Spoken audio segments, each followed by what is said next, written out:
Subscribe कीजिए complete code channel को और प्रेस कीजिए इस बेल आइकन को तथा पाइए परमात्मा की वीडियो सबसे पहले। ऊपर पावर शक्ति ज्यादा है, परमात्मा के सामने ये काल रुक जाता है। यहाँ पर समय प्रधान है और समय के ऊपर परमात्मा प्रधान है, तो उनको रोक दिया दाता ने ये दिखाने के लिए कि देखो वो आ रहा तुम्हारा भगवान जिसको तुम निराकार कहते। सामने क्या देखा? ओछा माथा, लंबे दांत और बड़ा भयंकर विकराल शरीर उसका। कहा मालिक ने कि वो आ रहा है तुम्हारा भगवान जिसको तुम परमात्मा कह रहे हो, जिसको तुम ब्रह्म कह रहे हो। ये तो काल है जो गीता अध्याय नंबर 11 के श्लोक नंबर 32 में कहता है कि अर्जुन मैं काल हूं और अब सबको खाने के लिए आया हूं, प्रवृत्त हुआ हूं। तू ना युद्ध करेगा तो भी मारूंगा इनको। परमात्मा ने बताया कि ये है वो तुम्हारा भगवान। अब उसको देख करके सब फिर घबरा गए। परमात्मा बोले तुम जाओ यहां से। वो सभी उड़ा दिए वहां से। वो आगे जहां उन्होंने जाना था, धर्मराज के दरबार में आते हैं, वहां उनका अकाउंट तैयार मिलता है किसने कौन सी जोनी में जाना है, स्वर्ग जाना है, नरक जाना है या फिर पशु पक्षी बनना है। वो अलग से दंड है। इतने में वो काल भगवान वहां आकर खड़ा हो गया मालिक के निकट। उस समय परमात्मा ने अपना रूप जो था अपने लड़के जोग जीत जो सतलोक के अंदर परमात्मा ने सबसे पहले 16 पुत्र उत्पन्न किए थे वचन से। उनमें से एक जोग जीत भी है। उस जोग जीत के रूप में परमात्मा वहां खड़े थे। सामने से वो सरपुरुष जिसको ब्रह्म कहते हैं काल, वो आ रहा था। जब उसने देखा काल ने कि ये जोग जीत कैसे आ गया, उसको ये मालूम था कि परमात्मा का कोई संदेश लेकर आया है ये, क्योंकि अधिकतर परमात्मा उन्हीं को इसके पास भेजते थे जब ये सतलोक में था। तो सबसे पहले काल भगवान ने ब्रह्म ने पूछा कि जोगजीत तू यहां किस लिए आया? कोई पिताजी का आदेश है मुझे सुना, उसके बाद फिर मैं तुझे जान से मारूंगा, तुझे ऐसा कूटूंगा तू याद रखेगा। तूने मेरे को सतलोक से निकाला था, मैंने तेरे सामने हाथ भी जोड़े थे, तेने मेरी एक नहीं सुनी थी। और पहले तो मुझे आदेश बता कोई परमात्मा का लेकर आया है, तो उसके बाद फिर तू बोले होशियार। तो परमात्मा ने कहा कि सुन ले ज्योत निरंजन, आदेश परमात्मा का, मैं नीचे जाऊंगा, नीचे के ब्रह्मांडों में जाऊंगा, पृथ्वी लोक पर जाऊंगा, स्वर्ग लोक में जाऊंगा, सब देवों को समझाऊंगा, उनको परमात्मा की जानकारी दूंगा।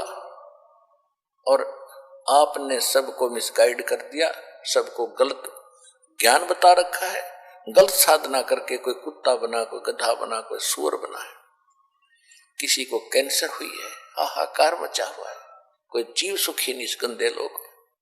इनको सच्चा नाम दूंगा, सच्चा ज्ञान दूंगा, सच्चे भगवान की मैं कथा सुनाऊंगा। और परमात्मा ने मुझे ऐसा मंत्र दे दिया सतनाम और सारनाम का, सबको सारनाम और सतनाम दूंगा, सब निर्बाध सतलोक चले जाएंगे।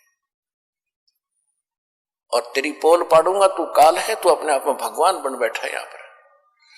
तब उसने सोचा ये तो मेरा नाश करेगा, काल ने सोचा ये तो मेरा नाश करेगा, मेरा बाग उजाड़ेगा, इसको यहीं अब खत्म करूंगा। इस उद्देश्य से लेकर के कहने लगा जोगजी तू होशियार, तू जाके दिखा नीचे। अब जो ही परमात्मा की तरफ वो दौड़ा अटैक करने के लिए, तो परमेश्वर ने सतनाम का सिमरण किया। उसको ऐसा झटका लगा, वो ऐसा गिरा नीचे, इतना भयभीत हो गया, उसको ऐसा अटैक हुआ।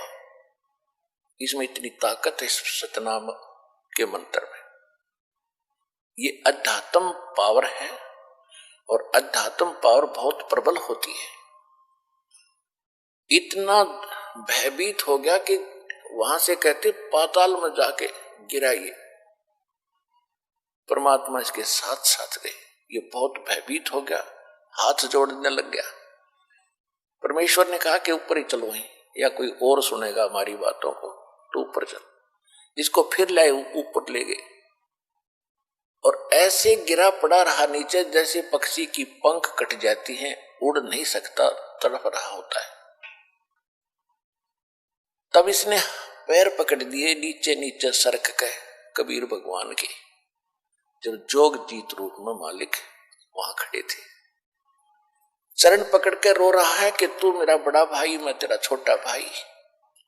छोटे तो गलती कर देते हैं, बड़े अक्षमा किया करते हैं, मुझे माफ कर दो। मैंने तो एक भाई समझकर तेरे साथ ये डिठाई कर दी, ये गलती कर दी। आप तो बख्शनहार हो, मैं तो आपको पिता का स्वरूप मानता हूं, मुझे माफ कर दो। अपने आत्माओं, यहाँ प्रत्येक प्राणी के अंदर ऐसा स्वभाव है, क्योंकि जैसा राजा यथा प्रजा, यथा राजा तथा प्रजा। तो हम सभी में ये वही दोष है। जब हमने काम निकालना होता है तो चरण पकड़ लेते हैं, हाथ जोड़ते हैं, चापलूसी करते हैं। उससे पहले हम अपनी ताकत का इजहार भी करते हैं कि इसको डरा धमका के कुछ काम करा लूं। जब देखते हैं कि सामने वाला ताकतवर है तो हम उसके चापलूसी करके अपना उल्लू सीधा करना चाहते हैं। तो उसने, परमात्मा ने कहा कि मेरे पैर छोड़ दो। नहीं, तब छोड़ूंगा जब आप मेरी कुछ शर्त मंजूर कर लगे। परमेश्वर ने कहा कि बोल, तेरी क्या शर्त है? एक तो ये है कि 3 युगों में जीव कम ले जाना, और चौथा युग जब कलयुग आवे तो आप कितने ही जीवों को निकाल ले जाना। परमात्मा को मालूम था कि 3 युगों में ये प्राणी मेरे काबू में आएंगे नहीं, क्योंकि इनको सुख रहेगा। सतयुग के अंदर बहुत पुण्यात्मा आत्माओं का जन्म होता है, और जैसे संस्कार लेकर प्राणी यहां उत्पन्न होता है, परमात्मा उसकी वैसी ही व्यवस्था उसके अनुसार कर देता है।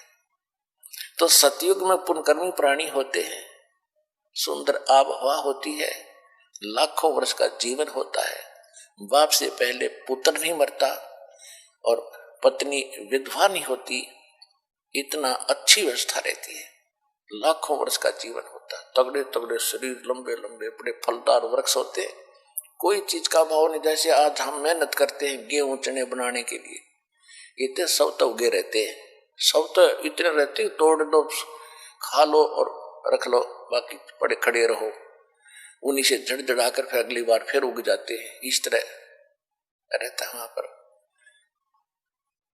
तो उसके बाद त्रेता युग आता, उससे कुछ कम संस्कार के लोग उत्पन्न होते हैं। द्वापर में फिर उनसे भी कुछ कम अच्छे किस्मत के होते, लेकिन दुख फिर भी कम होता है। जब तक इस प्राणी को दुख नहीं होता तब तक ये भगवान याद नहीं करता, कोरी बकवाद याद करता है। ये ऐसा स्वभाव बन गया हमारा। तो परमात्मा को मालूम था कि 3 युगों में ये पार नहीं होंगे, ये सुनेंगे भी नहीं मेरी बात। फिर चौथे युग में परमात्मा ने कहा ठीक है भाई, तेरी ये शर्त मैंने मंजूर कर ली, और बोल। फिर कहा कि पहले चौथे युग में परमेश्वर ने कहा कि चौथा युग जब आएगा मैं अपना कोई अंश बेचूंगा और पूरी पृथ्वी पर मेरा ही उपदेश रहेगा, मेरा ही ज्ञान रहेगा, मैं एक ही भगवान रहूंगा। तब इसने सोचा यह तो बात बिगाड़ेगा। तो काल ने कहा कि एक शर्त मेरी और है भगवान, कि पहले मेरे प्रचारक जावें, आपका बाद में आवे। परमात्मा बोले चल ठीक है, ये भी तेरी स्वीकार कर ले।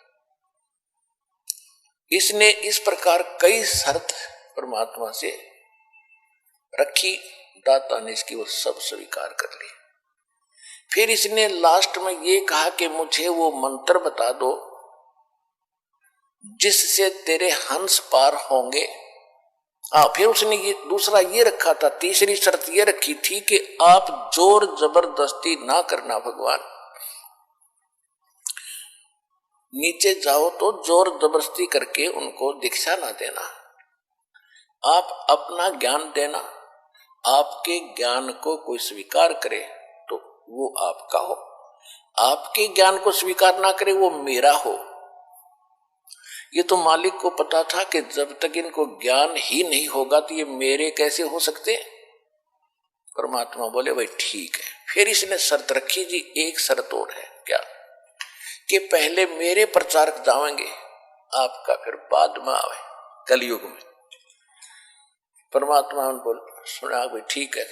परमात्मा ने कह दिया कि ठीक है, ये तथास्तु, हम बाद में चले जाएंगे। जब इसने देख लिया, क्योंकि जीव है ये भी, और जीव की बुद्धि जीव सत्र की होती है, और कबीर परमात्मा है, सर्वशक्तिमान है, सर्वज्ञ है।